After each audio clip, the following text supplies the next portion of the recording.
Brahma Gururvishnu Gururdevo Maheshwara Guru Sakshat Param Brahma Tasmai Shri Gurave Namah. Dhyanamoolam Gururmurtihi Pujamoolam Guru Padam Mantramoolam Gururvakyam Mokshamoolam Guru Kripa. Om Krishnaya Vasudevaya Devaki Nandanaya Cha Nanda Gopakumaraya Govindaya Namo Namah. Sadguru Bhagavan ki Jai. Satchidananda Bhagavan ki Jai. Krishna Bhagavan ki Jai. Gita Mata ki Jai. Hari Om.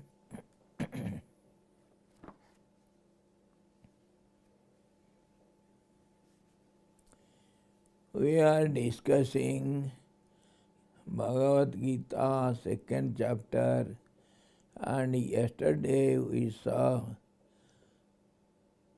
discussed on 47th sloka. That is, thy right is to work only, but never with its fruits. Let not the fruits of action be thy motive, nor let thy attachment be to inaction. This is what we saw yesterday. We discussed on karma, how karma is understood, and how you have been entitled to do it because you cannot keep quiet. You have to do something, so you have to perform your duty. And as such, you should not have claim a right over the result of your actions. That means you have to do without the expectations as something of your result. But no doubt you are going to obtain the result. Whatever it may be, you have to accept it without any if or but. That is what we saw. And that's how you should not be motivated towards some result of the actions. And that's how, if you have no right on the fruits of your actions, so that doesn't mean you have to keep quiet. You should have attachment for inaction. That is also not desirable. You cannot do so. So you have to perform your duty, and without the doership or without the expectation of any result according to your choice, that is not there. Of course, you are going to get the result. And because you have no right, that doesn't mean also you should give up it. You should not have attachment for inaction. In this way, you have to perform your duty very carefully. In the broad sense, karma means action. It also means a duty which one has to perform according to his station of life, according to the followers of the karma kanda of the Vedas. Karma means the rituals and sacrifices prescribed in the Vedas according to karma kanda. It has a deep meaning also. It signifies the destiny or the storehouse of your tendencies of a man which give rise to his future birth. So if you perform your actions with some motive, with a viewership, then you are bound to enjoy the fruits of it, and thereby you create so much actions. Every action will have some reaction, so it is endless.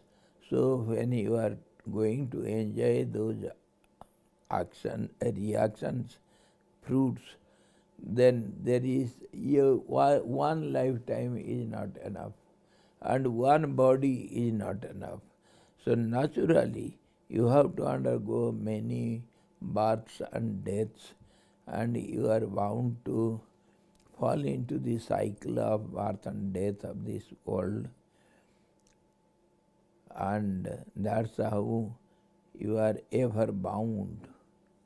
You cannot attain realization of the reality, self, supreme self, that is truth, and that truth is the state of equilibrium, and that can be achieved with a pure mind. That's how we have discussed how Arjuna was advised by Krishna to be established in purity, that is sattva, the quality, and that is that's how you can enter into meditation, samadhi, and you can steady your mind, and you can achieve the highest state of self-realization. This is what we saw. And then a very difficult situation we have to face. Very, very difficult situation. What is called duty, how it is to be performed? Because the duty or the karma is a changing process. We have seen karma means a changing process.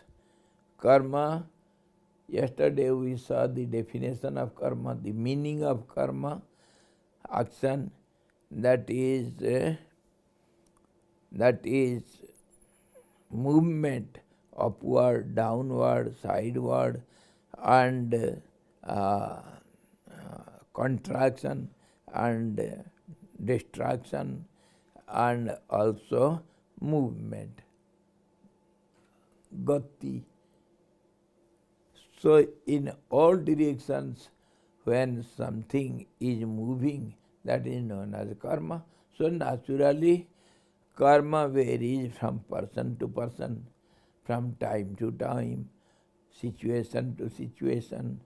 How do you understand what is your karma at a particular time, situation, conditions? How will you understand? On this, please hear a story attentively. I always narrate this story. Very good example. This is a story only to have some understanding. And that in this story also tallies with the essence of Yoga Vasita also and Gita also, to give you a clarity what one should do in what situation, because it is always changing. So how to decide what is duty and what is not? There was a king. He was a very sincere king, and he was always well-wisher of the subjects, and he was always thinking to do right things. And so he had some questions in his mind. What is my duty? This was the question. What is my real duty? And towards whom that duty is to be performed? And when? What is the time? Because in astrology we go for a right moment to start something. We see timing, situations, the state of planets and stars. We see so many things. If you believe in astrology, people, they look for so many things to start something, to do their duties. So these three questions were always in the mind of that king. He was searching for the answers, right answers from some wise people. Their ministers, they are the pandits in the cabinet, say, the wise people, learned people. Of course, everybody gave some answers to their capacity of understanding whatever they understood. But nothing could appeal to the mind of the king. Nothing could give him some satisfaction, full satisfaction. He was always worried. I couldn't get real answer. Day by day he was going thinner and thinner, always worried what is the right answer. One day the oldest minister came to him and he suggested, O revered king, why don't you approach some person who is known to be very greatest wise man. He lives in the forest, away from here, all alone. He is supposed, he is taken by the people around as a great wise man and all-knower, all-knower. So why don't you approach him? The king had some ray of light, some hope, ray of hope. Yes, I shall go. So the minister also warned him that wise man never meets the great people. He lives a common life, ordinary life. He meets only ordinary persons, not the kings or great VIPs or rich persons. He doesn't like to meet great people. So you have to be careful to go to him. King decided, okay, I shall go as an ordinary person, not as a king, because he was sincere. Somehow I have to get the answer. One day king started with all his assistants and all the securities, everything. But going near that place where the old man lives, he asked everyone to stay back and the king, disguised as an ordinary person, and he walked to the old man barefooted and with a simple dress of an ordinary person, and he read the place. It was getting dark. It was evening. It was very far off from the palace. So at evening they could reach, and the king reached there. It was going to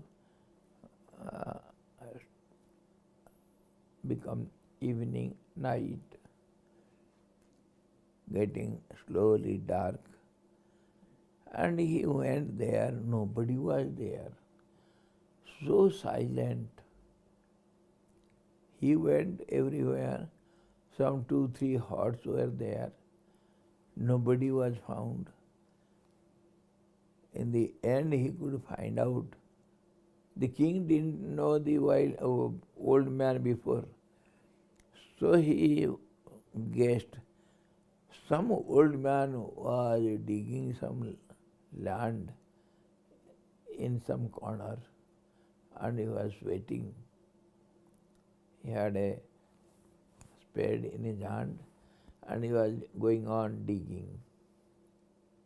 The king went to him because nobody else was found, so king ascertained that this is the person. These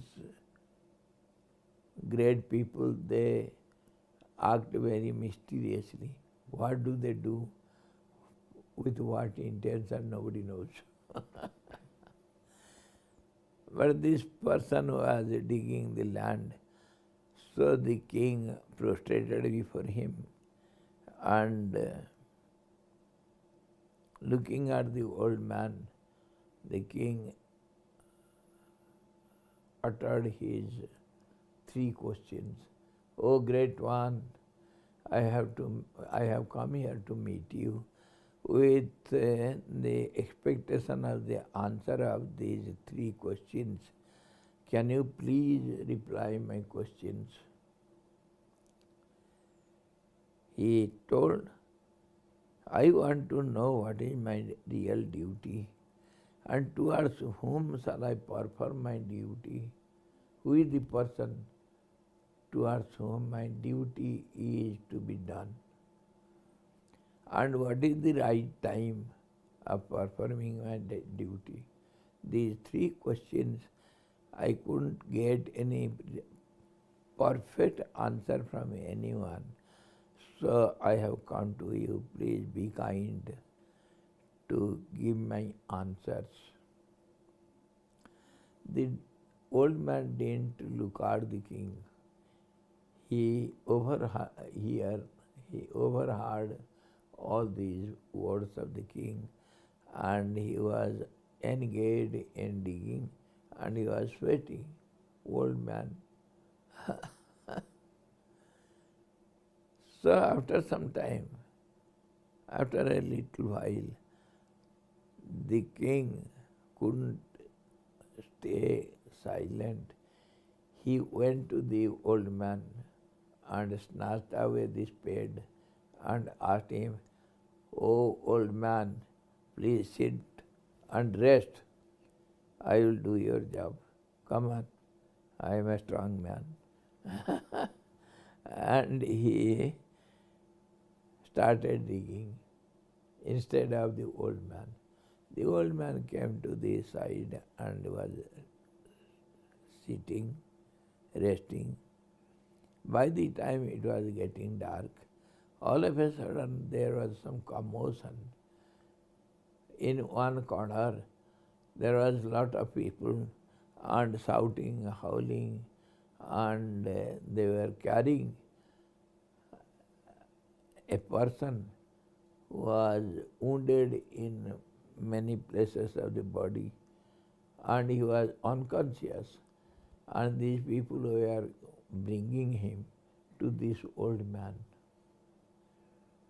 So the old man rushed towards the crowd, and of course the old man was not speaking at all. He was silent.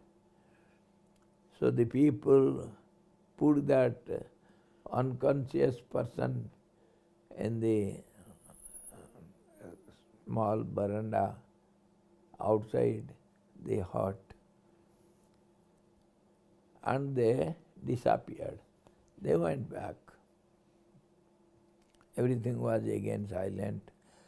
And the old man goes to the forest nearby, some bushes, to collect some medicines, and he starts making a paste.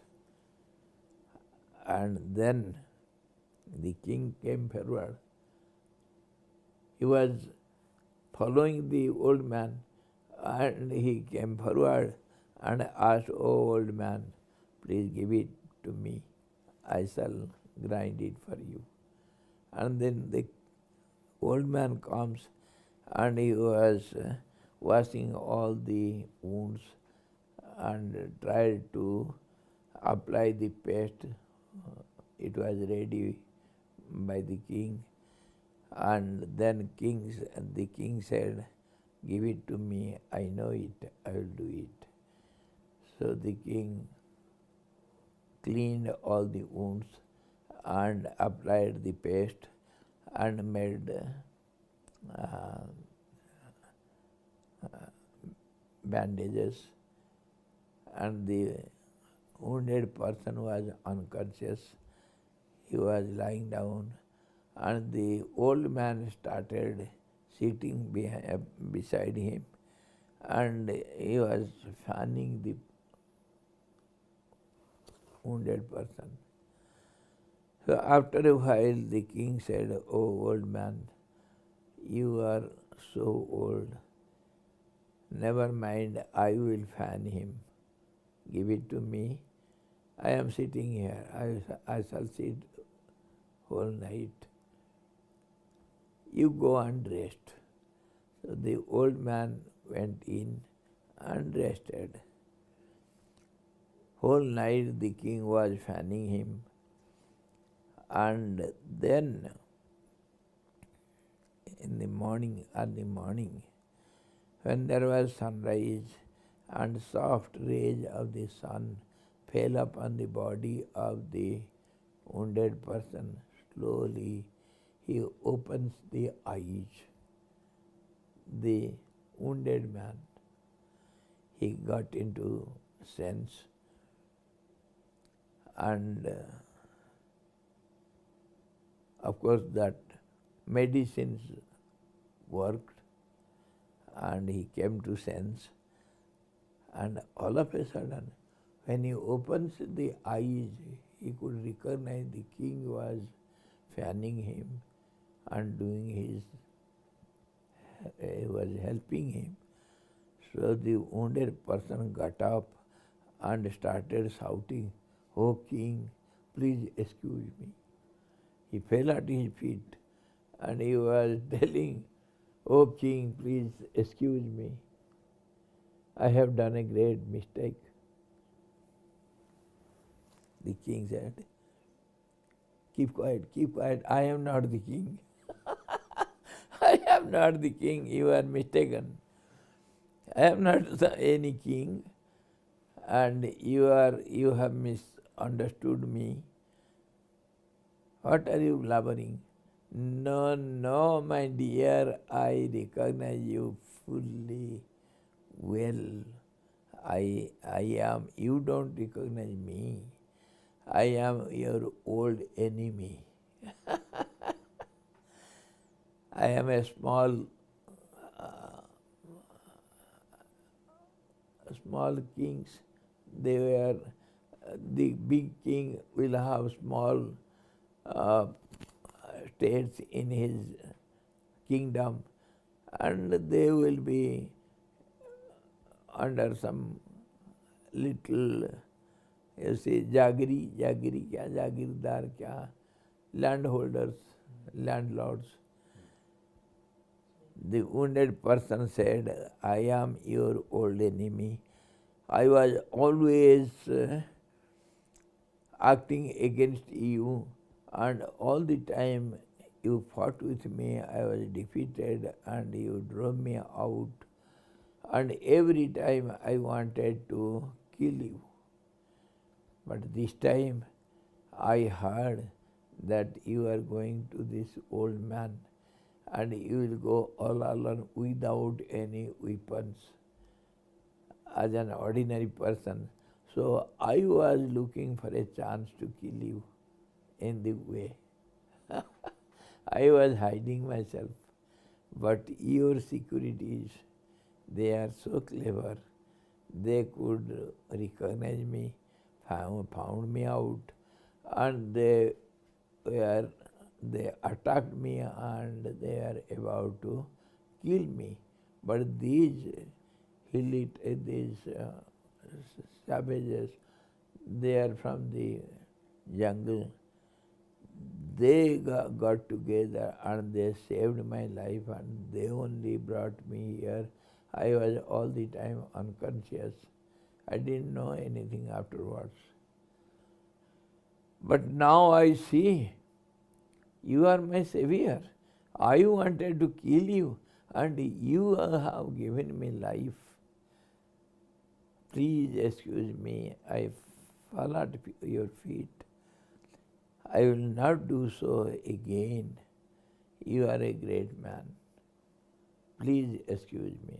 Accept me as your servant. The king consoled him, keep quiet. Keep quiet. He could recognize. And then the wounded person got up and they were chit-chatting. By the time the old man comes out,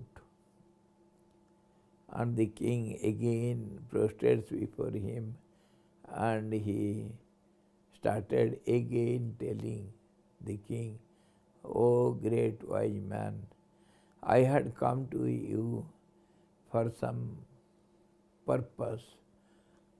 My purpose is not fulfilled. Now you don't talk. Anyhow, now allow me. I shall go back." Then only the old man started speaking. "My dear king, I know you are a sincere seeker, and I knew that you are the king, but I knew also what was your questions. That's how I was ready to answer your questions because you are a sincere person. I was answering your question all the while. Since you came to me, I always was answering your question till now. Are you not able to get the answers?" The king says, "No, I couldn't understand anything.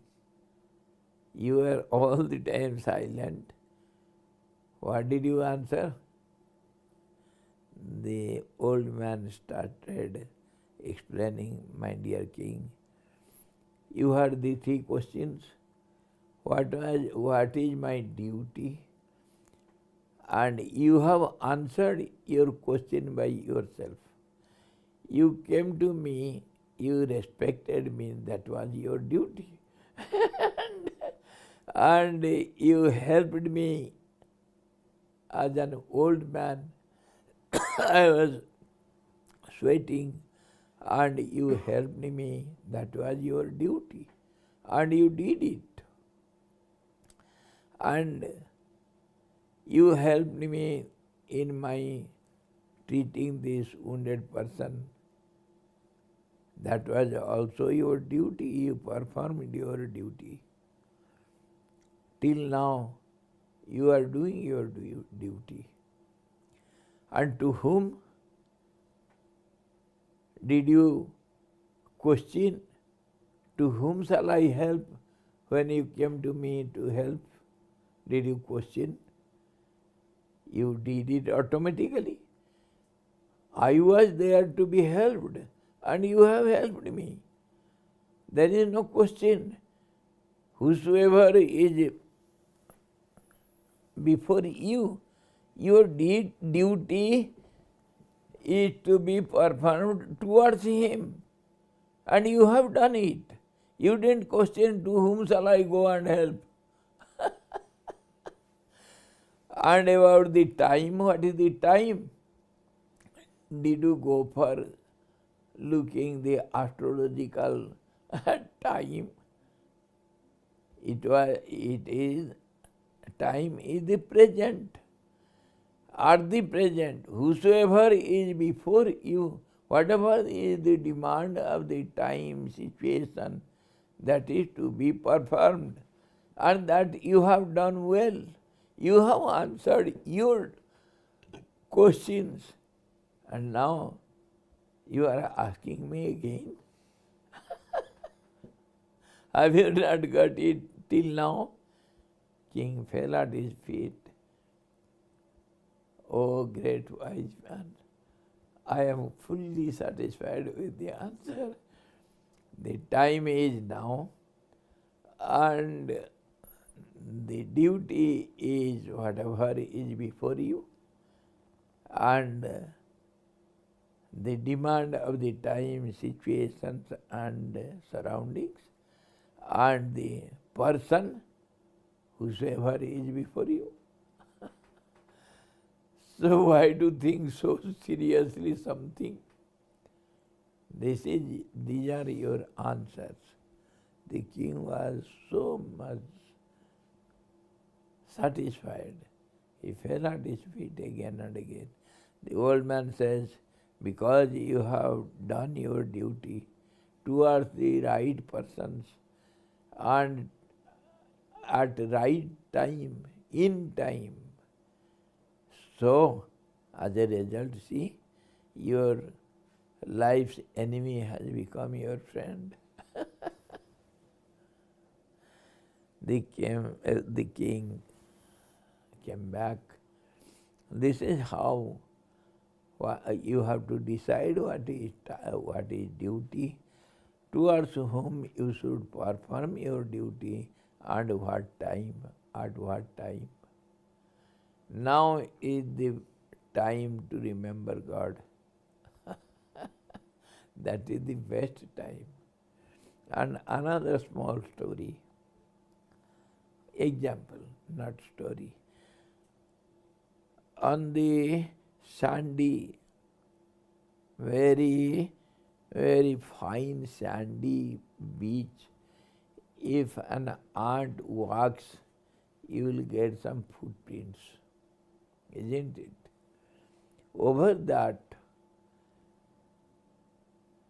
a lizard starts walking. So what will happen to those footprints of the ants? That will be covered up. It will disappear. Over the footprints of the lizard, a dog comes and walks over. What happens then? Under the footprint of dogs, the lizard's footprints will be covered up. And over that, a man comes and walks. Then the dog's footprints will be deleted. Over the man's footprints, a tiger comes and walks over. What happens then? The man's footprint gets deleted. Over that, an elephant comes and walks over. All the footprints are covered up by the footprint of the elephant. In the same way, we have got so many duties, so many duties. Every time we have so many duties to be performed. Which one is better than which one? How to decide? So, if the elephant comes and walks over all the footprints, just as all the footprints are covered up, similarly, if you can remember God at present, that will cover up all your duties.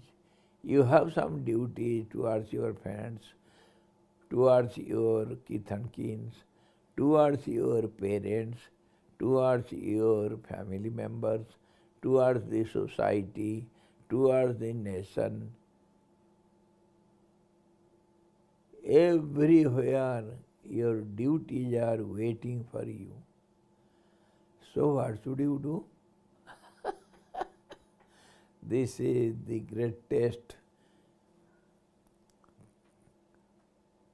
greatest confusion. We don't understand what to do, at what time, towards whom, what is our duty.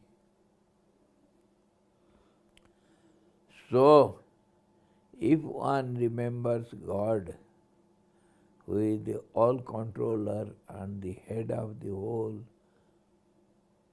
universe, the all-controller, he is the elephant. Remembrance of God art now is the greatest duty one can perform. Okay? So, this is how you have to do your duty, and you have to give up the right over the consequence of your actions, and you have to not motivated towards inaction, and this is how you have to go on doing your duties. And then Lord Krishna goes ahead to say how to do your duty. Of course, we have discussed it from different angles. Lord Krishna explained to Arjuna, Yogasthaha kuru karmani. Do all your actions being established on yoga. Yes, because he is the Yogeshwar. Yogasthaha kuru karmani sangam tyaktva dhananjay siddhi asiddho samo bhutva samattam yoga uchyate. This stanza also is very important. Samattam yoga uchyate. You should be established on yoga and you should perform your duty. So, the same thing is told by Lord Krishna in a different terminology and from different angles of vision. How to do, what to do. Yogasthaha kuru karmani. Being perform your actions, Arjuna, being steadfast in yoga, abandoning attachment and balanced in success and failure. Don't be perturbed by the fear of defeat or by the joy of conquest. Don't be perturbed. This is what he has told us before. Samattam, no, go beyond, go above the pairs of opposites. Sukhe dukhe samay kritva. Don't give importance to these pairs of opposites and go beyond it and perform your duty. This is what Lord Krishna explained us before. Now again he is emphasizing upon the same point in a different term. This is called yoga. Yoga means, what is yoga? Yoga is defined in many ways from different angles of vision. Now, from one angle he says, samattam yoga uchyate. Steadfastness of the mind is known as yoga. Yogastha guru karmani sangam tyaktva dhananjaya. Perform actions, O Arjuna, being steadfast in yoga, abandoning attachment and balanced in success and failure. Evenness of mind is called yoga. This is what we discuss all the time in Yoga Vasishtha, in Gita also. The steadfastness of the mind is called yoga, meditation. And this is what leads you to self-realization and attain the highest. From many angles we discuss the same point. Now he is emphasizing upon this again. Evenness of mind is called yoga. Dwelling in union with the divine, perform actions merely for God's sake, not for sake of getting some results. You do all the actions for God's sake. And how can you do it? When your mind is fixed on Lord, the highest truth, which is beyond all these pairs of opposites. If your mind is fixed there, then you can do every action without any motive, without any expectation, without doership, and you will do the work for doing sake, for God's sake, because your mind is on the absolute, fixed on absolute. So whatever you do, it becomes His worship. This is how you should do your duties. Don't care for success or failures. Go beyond it. Equilibrium is yoga. Samattam yoga uchyate. Equilibrium is yoga. The attainment of the knowledge of the self through purity of heart. We have talked beforehand how to purify your mind, being established in sattva. And when your mind is purified, when mind is steady, then you can enter into samadhi, and then you can be established on the truth, that is the highest purity, and thereby you can do actions without expectation of fruits. And that is called success siddhi. Failure is the non-attainment of knowledge by doing actions with expectation of fruits. When you expect your fruits of the actions, then your mind is restless.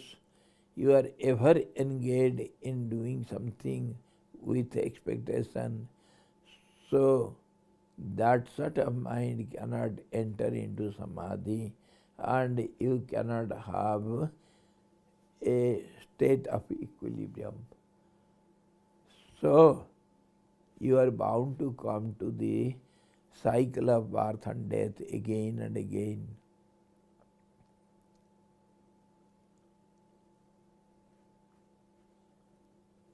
In this way, being established on yoga, so now you have to do all your duties.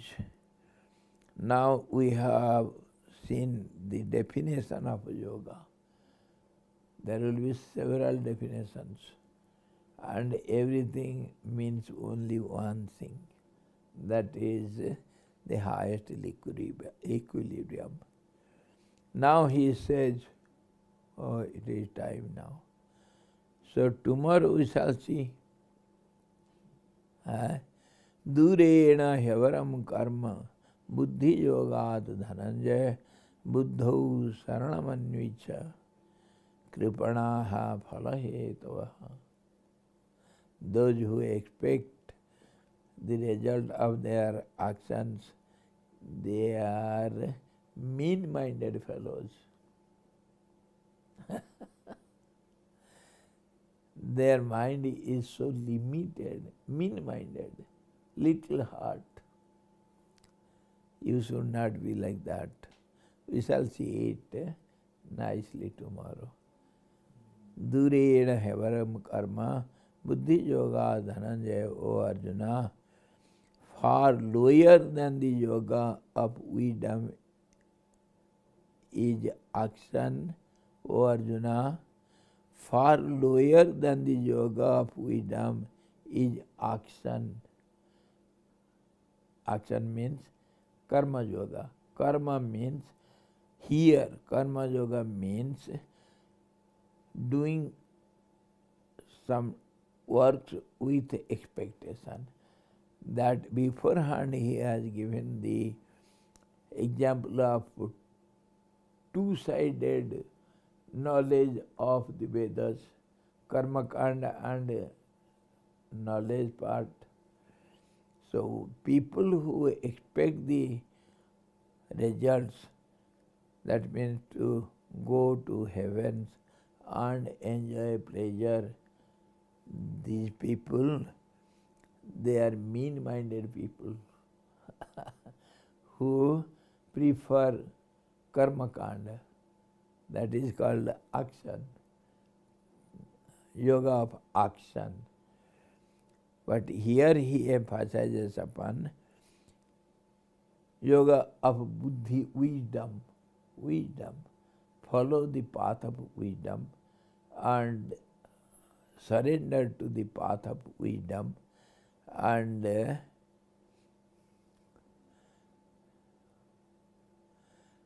that karma kand, that actions with expectations, it is far lower, far inferior. These mean-minded people, they only do such actions. We shall see it tomorrow nicely. Hari Om Purnamadaha Purnamidam Purnata Purnamudachyate Purnasya Purnamadaya Purnamevavasishyate. Om Shanti Shanti Shanti. Sadguru Bhagavan ki jai. Sachidananda Bhagavan ki jai. Krishna Bhagavan ki jai. Gita Mata ki jai.